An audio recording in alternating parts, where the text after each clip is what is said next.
आज मैं अपने बच्चे के लिए पूरी दृढ़ता से न्याय मांगूंगी। अगर आज लाख भैरव सिंह भी आ जाएं तब भी मैं विचलित नहीं होने वाली हूँ। That's it. शालिनी ने अपने बयान में बताया, मेरे पति मुझे ज़बरदस्ती ड्रग्स का इंजेक्शन लगाते थे। केस की तारीख वाले दिन भी लगाया था। नशे की अवस्था में मेरे सामने कुछ पेपर रखे गए थे और कहा गया था कि चुपचाप इस पर साइन कर दो वरना बॉबी को जान से मार दिया जाएगा। मैं भी भैरव सिंह से बहुत डरती हूँ क्योंकि वो इंसान नहीं दरिंदा है, इसलिए वो जैसा कहता गया मैं करती गई। फिर भी मैं किसी भी दशा में अपने बच्चे का संरक्षण भैरव सिंह को सौंपना नहीं चाहती थी, लेकिन भैरव सिंह के वकील ने कहा कि मेरी दिमागी हालत ठीक नहीं है और मैं नशे की दवाइयों का सेवन करने लगी हूँ। जज साहब, मैं रोती बिलखती रह गई पर अदालत ने बॉबिक का संरक्षण भैरव सिंह को सौंप दिया। भैरव सिंह उसे भी अपने जैसा ही बना देगा। अब मैं भैरव सिंह के चंगुल से आज़ाद हो चुकी हूँ और अपना पूरा हक पाना चाहती हूँ। मुझे जो भी ड्रग का इंजेक्शन या नशीली पदार्थ खिलाया जाता था वो भैरव सिंह या उसके आदमी ज़बरदस्ती ही मुझे देते थे। मैंने ज़िंदगी में कभी भी अपनी इच्छा से नशीली पदार्थ को हाथ तक नहीं लगाया है। मैं भैरव सिंह से अपना बच्चा और अपना गुजारा भत्ता चाहती हूँ। भैरव सिंह के वकील ने शालिनी से पूछा, आप कितनी पढ़ी लिखी हैं? मैं ग्रेजुएट हूँ और मैंने MBA किया है।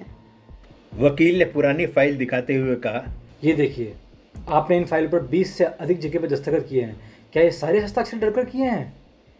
जी हाँ, नशे की हालत में डरा कर मुझसे दस्तखत कराए गए हैं।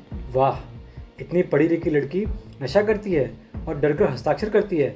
क्या आज के समय में जब महिलाएं अंतरिक्ष में जा रही हैं, सेना में भर्ती हो रही हैं, तुम्हारी इस बात को कोई मानेगा? चलो इसको भी छोड़ो, मुझे तुम ये बताओ कि 6 महीने पहले जो अदालत ने निर्णय दिया था उसके विरुद्ध तुम आज अदालत का दरवाज़ा खटखटा रही हो। 6 महीने तक क्या सोती रही? वकील साहब, मैं और कई सालों तक सोती रहती अगर मुझे हमदर्द मित्र गीतांजलि शाह और उसके दयालु पति धीरज शाह ना मिले होते। इनका जीवन भर मुझ पर उपकार रहेगा। भैरव सिंह ने अपने बयान में बताया, ये औरत बिल्कुल झूठी है, हर तरह का नशा करती है। बच्चे से बिल्कुल प्यार नहीं करती थी और इसने खुद तलाक के लिए मुझ पर जोर डाला। सभी पेपर पर अपने दस्तखत बहुत सोच समझ कर अपने होशो हवास में किए थे। मैंने तो आज भी इसे अपने घर के गेस्ट हाउस में जगह दे रखी है। खाना भी हमारे यहाँ खाती है। मैंने या मेरे किसी भी आदमी ने इनको नशे की गोलियाँ या इंजेक्शन नहीं लगाया। ये काम ये अपने मित्रों के साथ करवाती थी और इल्ज़ाम मुझ जैसे शरीफ आदमी पर लगा रही है। अरे मैं तो वैसे भी पार्टी के काम और प्रचार के लिए 3-3, 4-4 महीने शहर के बाहर रहता हूँ। शालिनी प्रारंभ से ही मुझ पर हावी होने का प्रयास करती थी, जो मैंने नहीं होने दिया। इसी बात से नाराज़ होकर शालिनी आए दिन घर में कलह और झगड़े का वातावरण रखती थी। फिर एक दिन ये बोली, मैं आपके साथ नहीं रह सकती। बस जज साहब, उसी दिन ये कुछ पेपर टाइप करा कर लाई और लाकर कहने लगी, इन पर हस्ताक्षर कर दीजिए, ये तलाक के पेपर हैं। मैंने सोचा अगर इसकी खुशी उसी में है तो तलाक ही बेहतर है। आज जो भी इल्ज़ाम इन्होंने मुझ पर लगाए हैं वो सब मिथ्या हैं। धीरज शाह ने जिले में पहला सवाल भैरव सिंह से पूछा, भैरव सिंह, आप कितने पढ़े लिखे हैं? जी मैं 12वीं तक पढ़ा हुआ हूँ। आप 12वीं पास हैं या फेल हैं? दरअसल 12वीं की परीक्षा में मेरे बगल में बैठा लड़का मेरी नकल करता हुआ पकड़ा गया था। उसका भविष्य चौपट ना हो जाए इसीलिए उसका दोष मैंने अपने सर ले लिया। नतीजतन मैं फेल हो गया। अरे इतनी लंबी चौड़ी कहानी सुनाने की क्या आवश्यकता थी? सीधा कह देते मैं फेल हो गया। खैर, आपने अपने 7 साल के कैरियर में अभी तक 5 बार पार्टी बदली है और आप पर 4 फौजदारी के मुकदमे चल रहे हैं, जिनमें से 2 कत्ल से संबंधित हैं। ये बात सही है क्योंकि मैं देश की सेवा करना चाहता हूँ, इसलिए जब पार्टी से मेरे विचार नहीं मिलते थे तो मैं पार्टी बदल देता हूँ। रहा सवाल मुकदमा का, तो वो तो विपक्षी दलों का आशीर्वाद है। अच्छा, तो आप देश की सेवा करना चाहते हैं। आपने 4 लड़कों के समर्थन में आंदोलन किया था, जिन्होंने एक नाबालिग लड़की के साथ में दिन दहाड़े बलात्कार किया था। आपके घर से पुलिस रेड में एक खतरनाक आतंकवादी और AK-47 और भारी मात्रा में गोला बारूद बरामद हुआ था। क्या ऐसे ही देशभक्ति करना चाहते हैं आप? भैरव सिंह के वकील ने इस पर अपना विरोध जताते हुए कहा, जज साहब, ये मुद्दे की बात तो कर नहीं रहे हैं, बेकार हमारा और आपका समय नष्ट कर रहे हैं। अब आतंकवादियों से तलाक के केस का क्या संबंध है? जज साहब, क्योंकि भैरव सिंह अपने आप को बहुत सज्जन व्यक्ति बता रहे हैं, तो इसलिए इनका चरित्र चित्रण करना अति आवश्यक है। ठीक है, आगे से आप तलाक के केस पर ही बात करें। हाँ भैरव सिंह जी, जवाब दीजिए। क्योंकि वह चारों लड़के निर्दोष थे, इसीलिए मैंने उनका साथ दिया। रही बात आतंकवादी की, तो वो शालिनी के जानने वाले थे, मेरे नहीं। अच्छा, इसीलिए शालिनी ने अपने जानने वालों को पकड़वाने के लिए पुलिस को फ़ोन किया था और आप इन पर बहुत नाराज़ हुए थे। चलिए जाने दीजिए, आप यह बताइए कि आपकी महीने की आमदनी कितनी है? 80-90 हज़ार। तो क्या आपको होटल, बार और रेस्टोरेंट्स, ट्रक से कोई कमाई नहीं होती? पूरी आमदनी पूछ रहा हूँ मिस्टर। एमएलए के रूप में जो आपको वेतन मिलता है, केवल उतना ही नहीं, महीने की पूरी कमाई बताइए। मेरा ट्रांसपोर्ट का बिजनेस घाटे में जा रहा है। आए दिन आम आदमी की सेवा में अपनी गाड़ियाँ लगाता रहता हूँ। रही होटल और रेस्टोरेंट की बात, तो वो पार्टी के कार्यकर्ताओं के ठहरने खाने पीने के लिए बनाया गया है। मुझे इनसे कोई आमदनी नहीं होती। एडवोकेट धीरज ने भैरव सिंह को उसकी 3 साल की इनकम टैक्स रिटर्न दिखाकर कहा, तो इसके हिसाब से तो आप बहुत ज़्यादा टैक्स दे रहे हैं। इसका भैरव सिंह के पास कोई जवाब नहीं था। क्या करें भाई, अधिकारी लोग मानते ही नहीं हैं। आपने रिटर्न में विभिन्न मदों में शालिनी जी को दिया जाने वाला गुजारा भत्ता 1.5 लाख रुपए दिखाया है, जबकि गुजारा भत्ता महज 5,000 रुपये तय हुआ था। हाँ, जब गुजारा भत्ता तय हुआ था तो शालिनी ने जानबूझकर कम गुजारा भत्ते की मांग की थी, क्योंकि इसे तो मेरी छाती पर ही मूंग डलना था। फिर ये गुजारा भत्ता तो दिखाने की चीज़ है, असल में तो शालिनी पर रहन सहन, खाने पीने में 1.5 से 2 लाख खर्च होता है। पिछले आदेश में लिखा हुआ है कि आप प्रति माह 5,000 का चेक शालिनी को गुजारा भत्ता की एवज में देंगे। क्या एक भी चेक आप दिखा सकते हैं जो आपने शालिनी को भेजा हो? और जो आप 2 लाख शालिनी पर खर्च करने की बात कह रहे हैं, वह बिल्कुल झूठ है। आप लगातार शालिनी पर अत्याचार करते रहे हैं। घर की सफाई, झाड़ू, पोछा, बर्तन कौन साफ करता था? आपने तो आदेश के तुरंत बाद सारे घरेलू नौकर हटा दिए थे। और आप जिस गेस्ट हाउस में शालिनी के रहने की बात कर रहे हैं, वो गेस्ट हाउस मैंने देखा है। उसमें एक टूटी फूटी खाट, एक मेज, कुर्सी और पंखे के सिवा कुछ भी नहीं है। अगर आपको मेरी बात नामंजूर है तो मैं अदालत से दरखास्त करूंगा कि आपके गेस्ट हाउस का मुआयना करने के लिए एक कमीशन नियुक्त कर दें। बोलिए, आप मेरी बात से सहमत हैं कि नहीं? वैसे मैंने आपके गेस्ट हाउस की वीडियो फिल्म बना रखी है और मैं जज साहब से अनुरोध करूंगा कि वह एक बार इसे देख लें। दूसरी बात, शालिनी तो कह रही थी कि गेस्ट हाउस में अक्सर आपकी पार्टी के लोग रुका करते थे। भैरव सिंह जी, यह कोई प्रदेश की विधानसभा नहीं है जहाँ चीख चिल्लाकर आप अपनी बात मनवा लेंगे। यह कोर्ट है, कोर्ट। यहाँ दूध का दूध और पानी का पानी किया जाता है। भैरव सिंह के चेहरे पर पसीना आने लगा। वह हकलाता रहा और कुछ नहीं बोल सका। अब रह गई बॉबी के संरक्षण की बात, तो आप किस तरह से उसका सही से पालन पोषण कर सकते हैं, जबकि आप खुद मान चुके हैं कि पार्टी के काम से, पार्टी के प्रचार में आप 3-3, 4-4 महीने बाहर रहते हैं। बॉबी को शालिनी से जुदा करके आपने बहुत बड़ा पाप किया है। भैरव सिंह, माँ बच्चे की नेचुरल गार्जियन होती है। आपने हमेशा बॉबी के नाम पर शालिनी को ब्लैकमेल किया है। यही नहीं भैरव सिंह, आपने तलाक के बाद भी कई बार शालिनी से शारीरिक संबंध बनाए हैं, जो बिल्कुल नाजायज़ हैं। अंत में योर ऑनर, मैं आपसे दरख्वास्त करूंगा कि अविलंब बॉबी का संरक्षण शालिनी को सौंप दिया जाए और गुजारे भत्ते के रूप में उन्हें 1.5 लाख रुपए प्रति माह बजरिए चेक मेरे मुवक्किल से को दिलवाया जाए। धीरज शाह अच्छा मजाक कर लेते हैं। दरअसल जज साहब ये फौजदारी के वकील हैं, इनको सिविल केस की कोई जानकारी नहीं है। निचली अदालत ने बहुत सोच विचार कर इस मामले में अपना निर्णय दिया था, जिसमें किसी भी तरह का परिवर्तन सही नहीं होगा। निचली अदालत में साबित हुआ था कि शालिनी नशे की आदी है और वो बच्चे का सही तरह से पालन पोषण नहीं कर सकती। दूसरे, सर कल को शालिनी दूसरा विवाह कर ले तो बेचारा बच्चा कहाँ जाएगा? उसका तो भविष्य नष्ट हो जाएगा। रही गुजारा भत्ते की बात, तो उसको बढ़ाकर जज साहब अधिक से अधिक 50,000 कर सकते हैं, लेकिन इस शर्त पर कि शालिनी भैरव सिंह के निवास पर नहीं रहेगी। अपने खाने पीने, रहने सहने का इंतजाम ये खुद करेगी। जज साहब ने सोच विचार के बाद बॉबी को कोर्ट में बुलाया। एक तरफ शालिनी और दूसरी तरफ भैरव सिंह को खड़ा कर दिया। बच्चे को बीच में रखा गया। जज साहब ने प्यार से बच्चे से कहा, बेटा जिसके पास जाना चाहो जा सकते हो। अदालत में उत्सुकता अपने चरम पर थी। अगले पल क्या होगा? बॉबी माँ को चुनेगा या पापा को, यह जानने की उत्कंठा सभी को थी। भैरव सिंह बच्चे से बोला, बॉबी बेटा, पापा के पास आजा, फिर हम शाम को चॉकलेट और आइसक्रीम खाने जाएंगे। बॉबी ने मम्मी की ओर देखा। शालिनी मौन खड़ी सिर्फ अपने बच्चे को ममता से निहार रही। 2 साल का बॉबी इस समय हीरो की तरह बीच में खड़ा था। भैरव सिंह फिर बोला, देख बेटा, मम्मी के पास कुछ नहीं है तुझे देने के लिए। ये ना ही तुझे अच्छा कपड़ा पहना सकती हैं, ना ही महंगे तोहफे दिलवा सकती हैं। पापा के पास आजा। बॉबी ने अपने पापा की तरफ 1-2 कदम बढ़ाए। भैरव सिंह के चेहरे पर खुशी से भरी मुस्कान तैरने लगी, लेकिन अगले ही पल बॉबी दौड़कर अपनी माँ के गले से लग गया।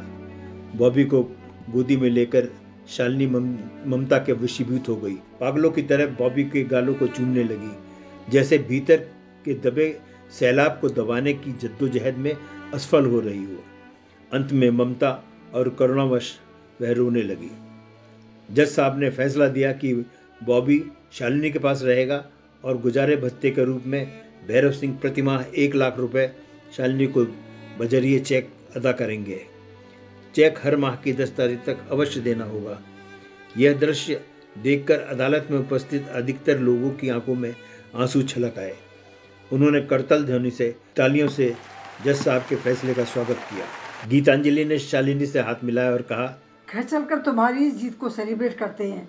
आज पहली बार धीरज ने सिविल का मुकदमा जीता है, इसलिए पार्टी तो बनती है। मैंने तो कुछ भी नहीं किया, ये जीत तो तुम दोनों की है। यह तलाक का मुकदमा था जो शालिनी जीत गई थी और बॉबी की निगहबानी भी उसे मिल गई थी। परंतु भैरव सिंह की दूसरी पत्नी रागिनी के खून का मुकदमा अब भी शालिनी पर चल रहा था। अगले दिन सुबह धीरज ने इसी सिलसिले में कार चलाते हुए गीतांजलि से कहा, हम सिविल का मुकदमा तो जीत गए, पर मुझे डर है तो फौजदारी के मुकदमे का। हालांकि शालिनी ने मुझे सब कुछ बता दिया है कि उस दिन क्या क्या हुआ था, पर इस सच्चाई को सिद्ध कैसे करूंगा? घटना का कोई सबूत गवाह है नहीं। दूसरी बात, भैरव सिंह के पास तमाम खरीदे हुए गवाह और शालिनी द्वारा हस्ताक्षर किए गए दस्तावेज हैं। बिना साक्ष्य सबूत के अदालत हमारी दलीलों को अनसुना कर देगी। जिंदगी में पहली बार गीतांजलि धीरज को लाचार देख रही थी। वो धीरज के कंधे पर प्यार से हाथ रखकर बोली, भगवान सच्चाई तक पहुंचाने का कोई ना कोई रास्ता तो निकालेगा ही जरूर। जल्द ही शालिनी के खून के मुकदमे की तारीख भी आ गई। धीरज साहब बोले, गीतांजलि, गवाह नंबर 2 रघुवीर प्रसाद है, जो भैरव सिंह के ऑफिस में काम करता था, जिसने कोर्ट में कहा था कि उसने ये खून होते हुए देखा है। उससे मेरी बहस अभी बाकी है और उसके खिलाफ मैंने बहुत अच्छी ज़िरह तैयार कर रखी है। यह भविष्य में झूठी गवाही देने पर बार बार सोचेगा, लेकिन मुझे अभी तक भैरव सिंह से क्या ज़िरह की जाए, उसके दिमाग में क्या चल रहा है। दरअसल हमारे पास कोई ऐसा ठोस सबूत नहीं है जो असलियत से पर्दा उठा सके। रघुवीर प्रसाद विटनेस बॉक्स में आ गए। धीरज शाह ने उनसे पूछा, आप बता सकते हैं कि आप भैरव सिंह के पीछे पीछे उनके बेडरूम तक चले गए? क्या आप ऐसे ही किसी के बेडरूम में दाखिल हो सकते हैं? नहीं वकील साहब, भैरव सिंह ने हाथ से आने का इशारा किया था। कमाल है। अपना घरेलू मामला सुलझाने के लिए भैरव सिंह ने एक बाहरी आदमी को सीधा बेडरूम में बुला लिया। आपने अपने बयान में तो इशारे वाली बात बताई नहीं थी। खैर छोड़िए, जाने दीजिए। यह बताइए कि घटना वाले दिन इलाहाबाद हाई कोर्ट में सरकार बनाम रघुवीर प्रसाद रामस्वरूप एक मुकदमा चल रहा था, जिसमें आपको व्यक्तिगत हाजिरी देनी थी। हाई कोर्ट के रिकॉर्ड के अनुसार आप वहां उपस्थित थे। अब आप मुझे ये बताइए कि एक ही समय में 2 जगह आप कैसे उपस्थित हो गए? इलाहाबाद और हमारे शहर में 700 किलोमीटर का फासला है और शायद प्राइवेट जेट आपके पास है नहीं। रघुवीर प्रसाद बुरी तरह से फंस गया था। उसे सूझ नहीं रहा था कि क्या जवाब दे। कभी वह अपने वकील को तो कभी भैरव सिंह को देखता। फिर उसे कुछ सूझा और वह बोला, वकील साहब, इलाहाबाद में मुझे 21 तारीख को पेश होना था और रागिनी हत्याकांड 22 तारीख का है। मतलब दोनों घटनाओं में एक दिन का फर्क था। रघुवीर प्रसाद के इस जवाब पर भैरव सिंह अपने माथे पर हाथ रखकर बैठ गया। घटना 21 तारीख की थी। जानबूझकर एडवोकेट धीरज शाह ने आगे रघुवीर प्रसाद से कोई सवाल नहीं पूछा। रघुवीर प्रसाद के विटनेस बॉक्स से निकलते ही भैरव सिंह और उनके वकील उसे अदालत से बाहर ले गए। कुछ देर बाद उनके जोर जोर से डांटने की आवाज़ आने लगी। इधर कोर्ट अर्दली ने आवाज़ लगाई, भैरव सिंह गवाही के लिए हाजिर हों। भैरव सिंह गुस्से में तमतमाए विटनेस बॉक्स में आकर खड़े हो गए। आप रघुवीर पर इतना बिगड़ कर रहे हैं? बेचारा सच्चाई ही तो बयान कर रहा था। अच्छा ये बताइए कि क्या आप शालिनी के साथ घरेलू हिंसा करते थे? उन्हें नशे के इंजेक्शन देते थे और ड्रग्स के इंजेक्शन देते थे? जज साहब, ये इल्ज़ाम बिल्कुल झूठ और बेबुनियाद है। मैंने आज तक कभी शालिनी को मारा पीटा नहीं है, ना ही कभी नशे की आदत डाली। मेरी गैर हाजिरी में इसके मित्र आकर इसे नशे का चीज़ें दिया करते थे। लेकिन सूरजभान वो शख्स जिसे मैंने खुद जेल में शालिनी की मर्जी के बिना इंजेक्शन लगाते हुए देखा था और जिसे मैंने अपनी पिछली बार कोर्ट में पेश भी किया गया था, वो तो आपका आदमी था। यह देखिए, तमाम फ़ोटो में वह आपके साथ खड़ा हुआ है। यह फ़ोटोज़ मैंने सूरजभान के मोबाइल से फ़ोटो किए हैं। फ़ोटोज़ को देखकर भैरव सिंह चौंक गया। ये फ़ोटो किसी समारोह की होंगी। कोई भी हमारे बगल में खड़ा होकर फ़ोटो खिंचवा ले तो हम क्या कर सकते हैं? क्या आपने अपने घर में लगे सीसीटीवी की फुटेज कोर्ट में दाखिल की है?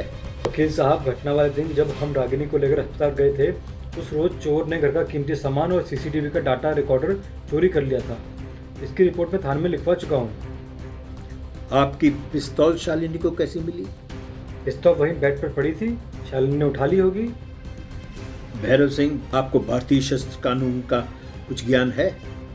उसके अनुसार आप पेन, पेंसिल या मोबाइल की तरह पिस्तौल को कहीं भी इधर उधर नहीं डाल सकते।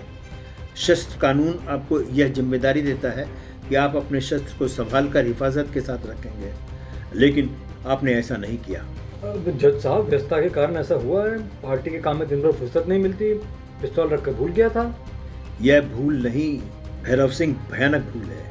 एक महिला की जान चली गई और आप लापरवाही से कह रहे हैं रख कर भूल गया था। अच्छा, क्या आपने पिस्तौल को लॉक नहीं कर रखा था? बिल्कुल लॉक कर रखा था। शालिनी ने लॉक खोल लिया होगा। क्या पिस्तौल का लॉक खोलना आपने शालिनी को सिखा रखा था? मैं क्यों सिखाऊंगा?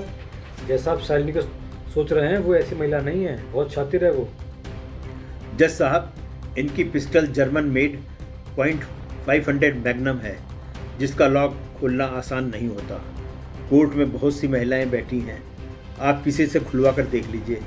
जज साहब ने हंसते हुए कहा, आप सही कह रहे हैं वकील साहब, लॉक तो शायद मैं भी ना खोल पाऊँ। देखिए भैरव सिंह, घटनास्थल पर आप, रागिनी और बॉबी के सिवा कोई नहीं था। झगड़े के बाद आपने बड़े इत्मीनान से अपना सर्विस रिवॉल्वर से रागिनी का खून किया। फिर आप शालिनी के पास गए, उसे डराया धमकाया, ड्रग्स दी और अपने बेडरूम में ले आए और सारा इल्ज़ाम शालिनी के मत्थे मढ़ दिया। बोलिए, यह बात बिल्कुल सही है? ये आपके दिमाग की कल्पना है वकील साहब, जो बिल्कुल झूठ है।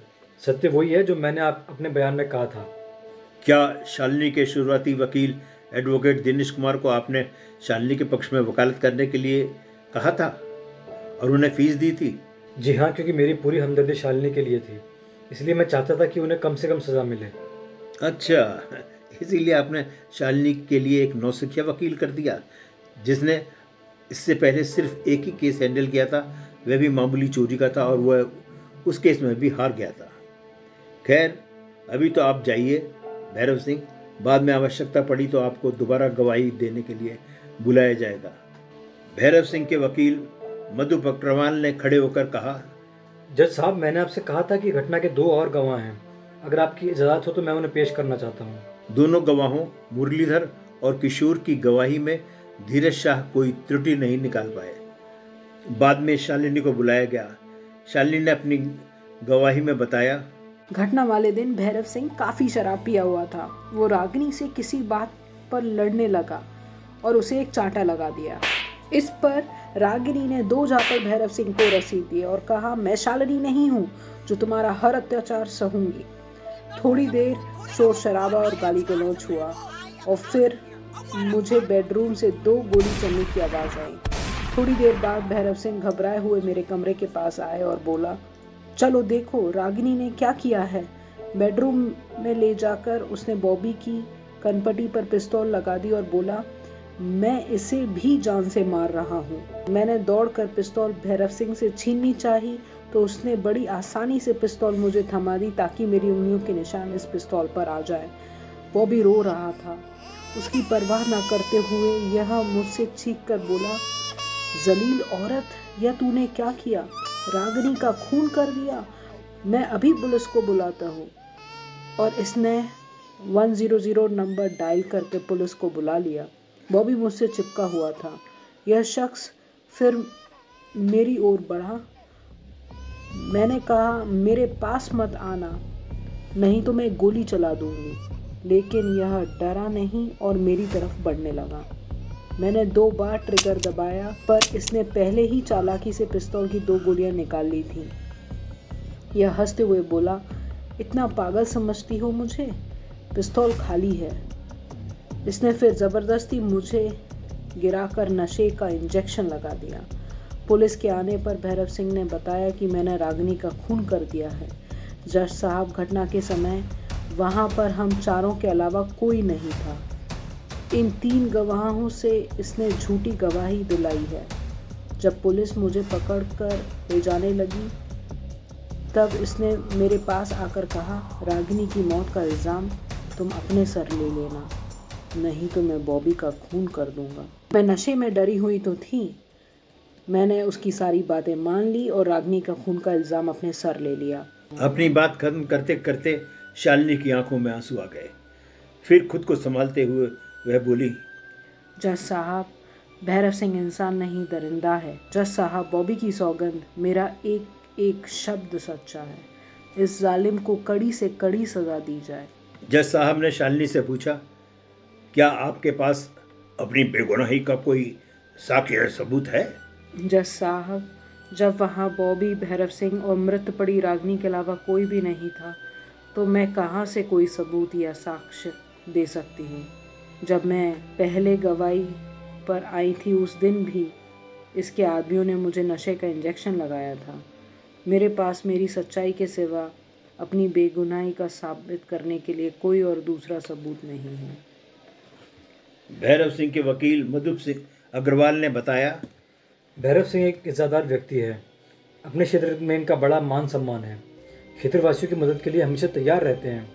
इसी महीने की 20 तारीख को वो मंत्री पद की शपथ लेने जा रहे हैं। जिस इंसान को इतने लोगों ने अपना नेता चुना हो उन पर कोई इल्ज़ाम लगाना ऐसा ही होगा जैसे सूर्य को दीपक दिखाना।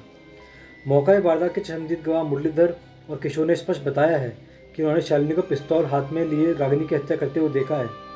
सभी को विदित है कि शालिनी नशीली गोलियां खाने की आदी है और एक नशेड़ी के बयान का कैसे भरोसा किया जा सकता है। अपने बयान में उसने वही सब कुछ बताया जो उसे समझाया गया था। सूरज भाई ने ही बताया है कि वो शालिनी के कहने पर ही उसे इंजेक्शन लगाया जाता था। योर ऑनर, भैरव सिंह के पास इतना समय ही कहाँ जो इन बेकार बातों में अपने दिमाग में लाएं। इन बातों को देखते हुए मैं अदालत से दरख्वास्त करूंगा कि शालिनी को मृत्युदंड दिया जाए। धीरज शाह ने कहा, योर ऑनर, पहली बात, भैरव सिंह ने जानबूझकर एक नौसिखिया वकील दिनेश कुमार को शालिनी का एडवोकेट नियुक्त किया, जो शुरू से ही यह मानकर चला कि हत्या तो शालिनी ने ही की है। नंबर 2, सूरज भान का रंगे हाथों शालिनी को इंजेक्शन देते हुए पकड़ा जाना और बाद में विभिन्न फोटो में उसका भैरव सिंह के साथ में देखा जाना यह साफ जाहिर करता है इन लोगों ने शालिनी को फंसाने की बहुत तगड़ी साजिश रच रखी थी। नंबर 3, इस मुकदमे के दौरान मुझे 3 बार जान से मारने की धमकी दी गई, जिसका टेप मैं ऑलरेडी अदालत में पेश कर चुका हूँ। नंबर 4, शालिनी का स्पष्ट सच्चाई से भरा हुआ बयान जो साबित करता है कि इनके तीनों गवाह झूठे हैं। एक गवाह रघुवीर सिंह इस घटना का 22 अक्टूबर को बताता है, जबकि सबको मालूम है कि यह घटना 21 अक्टूबर की है।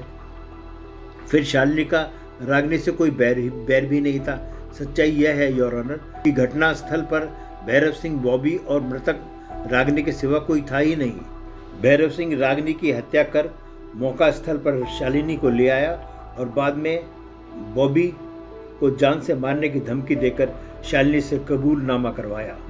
बॉबी 2 साल का है सर, उसका बयान अदालत में माना नहीं जाएगा। इन परिस्थितियों में मैं तो अदालत से यही दरखास्त करूंगा कि शालिनी निर्दोष है, इसको बाइज्जत बरी करके भैरव सिंह को कड़ी से कड़ी सजा दी जाए। मधुप अग्रवाल ने कटाक्ष करते हुए कहा, लगता है जज साहब मेरे काबिल दोस्त केस हारने के डर से बहुत हताश और निराश हैं। नहीं मेरे काबिल मित्र, मुझे केस हारने या जीतने का जरा भी दुख नहीं, लेकिन अगर हारता हूँ तो यही दुख रहेगा कि मैं एक निर्दोष महिला को साक्ष्य की कमी के कारण इंसाफ नहीं दिला पाया। जज साहब ने दोनों पक्षों की गवाही सुनकर बताया कि निर्णय मंगलवार को दिया जाएगा। शनिवार को धीरज शाह सबको एक मॉल ले गया। वो लोग पिक्चर देखने गए, उन्होंने खरीदारी करी। बॉबी को चिल्ड्रन पार्क ले गए, वहाँ ढेर सारी राइड्स पर उसको खिलाया। धीरज चाहता था कि फैसले से पहले ही शालिनी जी भरकर अपने बच्चे के साथ खेल ले और अपना मनोरंजन कर ले। शालिनी अपने भविष्य से बेखबर बॉबी को विभिन्न राइड्स का आनंद दिला रही थी। वहीं फूड कोर्ट में बैठकर गीतांजलि और धीरज शाह कॉफ़ी पीने लगे। धीरज शाह ने गीतांजलि से कहा, देखो कितना खुश है दोनों, इस बात से बेखबर कि मंगलवार को क्या फैसला सुनाया जाएगा। अंजलि, मैं अपने आप को पहली बार बहुत बेबस महसूस करता हूँ। काश मुझे सीसीटीवी की डाटा ड्राइव मिल जाती तो शालिनी को बेकसूर साबित करने में बहुत मदद मिलती। तुम्हें क्या लगता है, क्या शालिनी को सजा हो जाएगी? हाँ गीतांजलि, मुझे तो यही लगता है, क्योंकि मौके का कोई चश्मदीद गवाह या साक्ष्य हमारे पास नहीं है। फैसले वाले दिन कोर्ट जाने के लिए सभी तैयार हो गए। धीरज शाह के कहने पर शालिनी ने एक अटैची में अपने कुछ कपड़े रख लिए। उसे दुख हो रहा था कि अगर उसे सजा हो गई तो बॉबी का क्या होगा, कैसे होगा उसका पालन पोषण। दुखी स्वर में उसने गीतांजलि से पूछा, क्या मुझे सजा हो जाएगी गीतांजलि? अरे कौन कह रहा है तुम्हें सजा हो जाएगी? सजा होगी तुम्हारे दुश्मनों को। शालिनी की आंखों में आंसू आ गए। सच छुपाने से कोई फायदा नहीं गीतांजलि। कल मैंने तुम्हारी और धीरज की बातें सुन ली थी। बस यह सोचती हूँ कि मेरे बेटू का क्या होगा। क्या इसे कोई अनाथालय में देना होगा? अरे पागल हुई हो क्या? पहली बात तो तुम्हें सजा होगी ही नहीं, और अगर नसीब में यही लिखा होगा तो बॉबी हमारे साथ रहेगा। मैं इसे ढेर सारा प्यार दूंगी, इतना प्यार दूंगी जितना भी तू भी नहीं दे पाएगी। आगे गीतांजलि कुछ बोल नहीं पाई, उसका भी गला भरा आया था। अरे भाई, यह भरत मिलाप का सीन क्या चल रहा है? जल्दी चलो, हम लोग ऑलरेडी लेट हो चुके हैं। शाम को मॉल और पिक्चर देखनी भी है। यह देखो, मैंने बालकनी के 3 टिकट मंगवा लिए हैं। गीतांजलि, तुमने शालिनी को मेरी जीत का रिकॉर्ड बता दिया? मैडम, मैं आज तक कोई मुकदमा नहीं हारा हूँ और पूरा विश्वास है कि आज भी जीत सच्चाई की होगी, इसलिए आप हंसें और चलें। पोर्च में आकर धीरज ने कार को स्टार्ट किया। गीतांजलि, बॉबी और शालिनी कार में बैठ गए। उसी समय मेन गेट खोलकर एक बदमाश सा दिखने वाला आदमी अंदर दाखिल हुआ। उसे देखकर गीतांजलि कांप उठी। धीरज के कंधे पर हाथ रखते हुए बोली, कहीं से भैरव सिंह ने तो नहीं भेजा हो? चिंता मत करो, मेरी जान इतनी सस्ती नहीं कि भैरव जैसे घटिया लोग उसे ले सके। ये कहकर धीरज कार से उतरा और जाके उस आदमी से बात करने लगा। उस आदमी के हाथ में एक थैला था जिसमें एक गोल से आकार की एक चीज दिख रही थी। गीतांजलि को शक हुआ कि कहीं ये पिस्तौल तो नहीं। कुछ देर बाद धीरज शाह परेशान सी हालत में वापस आया और गीतांजलि से बोला, तुम जल्दी से शालिनी और बच्चे को लेकर कोर्ट चली जाओ, मैं थोड़ी देर में आता हूँ। सब ठीक तो है ना? कौन है ये आदमी? क्या चाहता है ये? सब ठीक ही है अंजलि, मैंने कहा ना, तुम जल्दी शालिनी को लेकर जाओ, वरना जज साहब केस को रफा दफा कर सकते हैं। मैं पहुंच रहा हूँ। ऐसी तसल्ली देकर धीरज वापस उस आदमी के पास गया और उसे अपने साथ मकान के अंदर ले गया। हिम्मत बटोर कर गीतांजलि ने गाड़ी शुरू की और कोर्ट पहुंच गई। विपक्षी पक्ष पहले ही पहुंच चुका था। गीतांजलि के साथ धीरज शाह को न देखकर उसकी आंखें चमक उठी। गीतांजलि को फिर से शक हुआ, कहीं वो आदमी भैरव सिंह ने ही तो नहीं भेजा। धीरज को शांत करने के लिए थोड़ी देर में जज साहब भी आ गए। गीतांजलि ने उनसे अपील करी कि धीरज शाह थोड़ा लेट हो जाएंगे, उन्हें थोड़ा समय दिया जाए। जज साहब ने 15 मिनट का समय दे दिया। अगले 15 मिनट गीतांजलि की जिंदगी के सबसे लंबे 15 मिनट थे। ऐसा नहीं था कि उसके साथ जान को धमकाने वाली घटनाएं पहले नहीं हुई, बल्कि उसकी और धीरज की मुलाकात ही ऐसी घटना से हुई थी। लेकिन आज अगर धीरज को कुछ हो जाता तो उसकी ही नहीं, 2 और जिंदगियां तबाह हो जाएंगी। सामने कुर्सी पे बैठे बेचैन से जज साहब और बगल में नफरत से घूरते भैरव सिंह और उसके वकील मधुप अग्रवाल गीतांजलि को अत्यधिक विचलित कर रहे थे। उसके हाथ कांप रहे थे। शालिनी ने अपने हाथों से उसके हाथों को पकड़ लिया। सब ठीक होगा गीतांजलि, धैर्य रखो, भगवान हमारे साथ है। थोड़ी देर बाद जज साहब बोले, भाई अब तो बहुत हो गया, लगता है बाहर ही कुछ सेटिंग चल रही है। चलिए अब मैं अपना फैसला सुना देता हूं। गीतांजलि शाह ने कुछ कहना चाहा, पर उनकी बात काटते हुए जज साहब बोले, मोहतरमा, इस कोर्ट ने बहुत सुन लिया और बहुत कुछ मान भी लिया। अब अगर आपने कुछ भी कहा तो सबसे पहले आपके ऊपर सुओ मोटो कोर्ट की मानहानि का मुकदमा चलाया जाएगा। यह सुनकर गीतांजलि चुप कर बैठ गई। तो इस केस शालिनी बनाम भैरव सिंह में यह अदालत ये फैसला सुनाती है। ठहरिए जज साहब। तभी पीछे से एक आवाज आई। धीरज शाह पसीने में लथपथ खड़ा था और उसके हाथ में एक बैग था। योर ऑनर, मैं बहुत शर्मिंदा हूं कि मैं लेट हो गया। इससे पहले कि आप फैसला सुनाएं, भैरव सिंह से एक सवाल पूछना चाहता। अब सवाल पूछने का वक्त नहीं है मेरे काबिल दोस्त, सीधा फैसला सुनाइए जज साहब। जज साहब, मैं अदालत में चौंका देने वाला शख्स पेश करना चाहता हूँ। न्याय हित में मुझे एक मौका दे दिया जाए। केवल एक सवाल मैं भैरव सिंह से करूंगा जो इस केस के रुख को ही बदल देगा। जज साहब ने कहा, ठीक है, न्याय हित में मैं आपको 5 मिनट देता हूं। भैरव सिंह को कटघरे में बुलाया जाए। धीरज शाह ने भैरव सिंह से कहा, भैरव सिंह, तुमने अदालत में झूठ ही झूठ बोला है। केवल एक सच बोला था कि आपकी डाटा ड्राइव घटना वाले दिन चोरी हो गई थी। सही कहते हैं कि कातिल कत्ल का कोई न कोई निशान अवश्य छोड़ जाता है। तुमने भी वही गलती करी। तुम्हें तो भगवान ने सीसीटीवी की डाटा ड्राइव भी टेम्पर करने का मौका नहीं दिया। कहते हुए धीरज ने अपने बैग से डाटा ड्राइव निकाली और सामने टेबल पर रख दी। डाटा ड्राइव देखकर भैरव सिंह की हवाइयाँ उड़ गईं। ये साफ था कि वो इस डाटा ड्राइव को पहचान गया था। वह पसीने में नहा गया। वह बेबस होकर अपने वकील को ताकने लगा, परंतु वकील बगले झांक रहा था। योर ऑनर, मैं इस डाटा ड्राइव को इस भरी अदालत में चलवाना चाहता हूँ। अपने कोर्ट रीडर से कहिए कि इस बड़े से स्क्रीन पर इसे चलाने की तैयारियां शुरू करें, ताकि इसको स्क्रीन पे चलाया जा सके और सब देख सकें कि असलियत क्या हुआ था।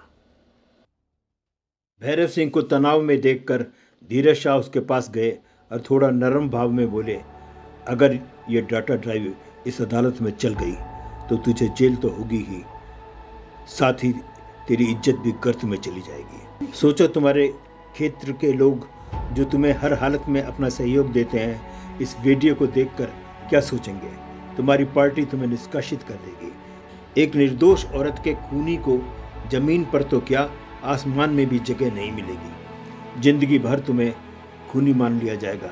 कोई भी राजनीतिक पार्टी तुम्हें दोबारा सीट नहीं देगी। तुम्हारा जीवन खत्म समझो। भैरव सिंह के हाथ पैर कांप गए। कान के पीछे से पसीने की धार बह निकली। देखो भैरव सिंह, अब तुम्हारे सामने केवल 2 ही रास्ते हैं। या तो तुम अपना जुर्म कबूल कर लो, तो जज साहब हो सकता है तुम्हें रियायत बरतें, नहीं तो ये डाटा ड्राइव मैं इसे ऑन करवाता हूँ। इसे सब देख के सबको पता चल जाएगा कि तुम कितने गिरे हुए आदमी हो। कुछ सोचकर भैरव सिंह जज साहब से बोला, जज साहब, मैं अपना जुर्म कबूल करना चाहता हूँ। रागिनी की हत्या मैंने ही करी है। रागिनी एक चरित्रहीन, बदमिजाज और बदतमीज किस्म की औरत थी। आए दिन मुझ पर और मेरे बेटे पर हाथ उठाना उसकी आदत थी। तरह तरह के आदमियों के साथ घूमती थी। बस जज साहब, मुझसे रहा नहीं गया। मैं एक शरीफ आदमी हूँ। उस दिन मैंने उसे गोली मार दी। मुझे माफ़ कीजिए जज साहब, मुझ पर रियायत बढ़ती है। जज साहब भी चौंक गए। थोड़ा सोचकर बोले, क्या तुम ये अपने पूरे होशो हवास में बोल रहे हो भैरव सिंह? जी हाँ जज साहब। ठीक है धीरज शाह, क्या तुम अब भी ये डाटा ड्राइव कोर्ट में सबूत की तरह पेश करना चाहते हो? जज साहब, जब भैरव सिंह ने अपना जुर्म स्वयं ही कबूल कर लिया है तो मैं इस डाटा ड्राइव को कोर्ट में चलाने की आवश्यकता नहीं समझता। बाकी न्यायालय जैसा उचित समझे। भैरव सिंह के कबूलनामे से केस एकदम से 180 डिग्री पर टर्न हो गया था। जज साहब ने सोच समझकर न्यायालय में अपना फैसला सुनाया। उन्होंने फैसले में शालिनी को बाइज्जत बरी कर दिया और भैरव सिंह को आजीवन कारावास की सजा सुनाई। जज साहब का फैसला सुनकर गीतांजलि और शालिनी के चेहरे पर मुस्कान आ गई। शालिनी ने खुशी से बॉबी को उठाकर सीने से लगा लिया। ये दृश्य देखकर न्यायालय में उपस्थित सभी लोग खड़े होकर तालियां बजाने लगे और उन्होंने जज साहब के फैसले का स्वागत किया। धीरज, मुझे एक बात समझ नहीं आई कि तुम कोर्ट में इतनी देर से क्यों पहुंचे? कहाँ रह गए थे तुम? और बदमाश कौन था? और तीसरी बात ये कि तुमने डाटा ड्राइव कोर्ट में चलवाई क्यों नहीं? तुमने ऐसा क्यों कहा कि इसकी आवश्यकता नहीं है? गीतांजलि, वो एक छोटा मोटा चोर है, उसका नाम केशव है।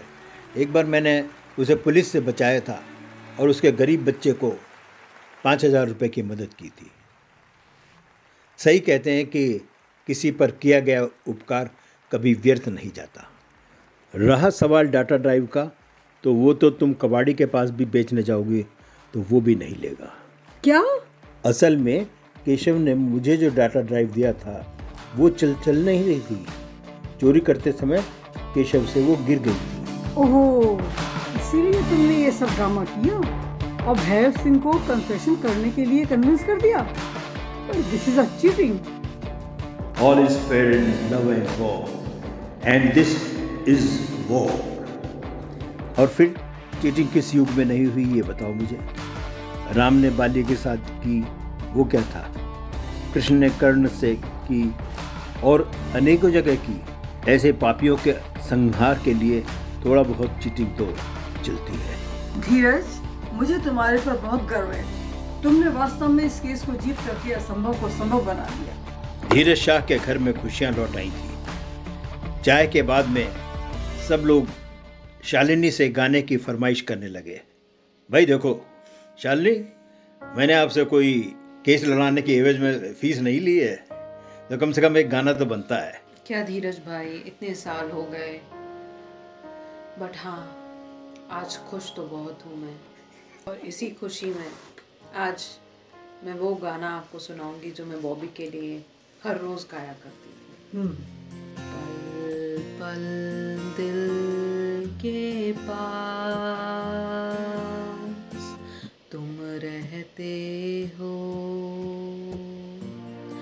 जीवन मीठी प्यास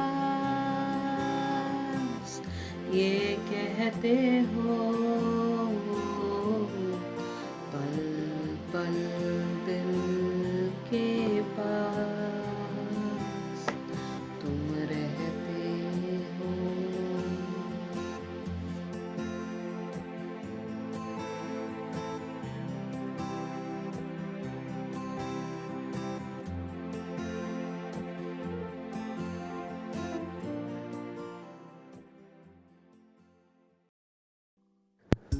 कहानी लिखने पढ़ने का शौक हम दोनों को बचपन से था, लेकिन जीवन की भागदौड़ में सब पीछे रह गया।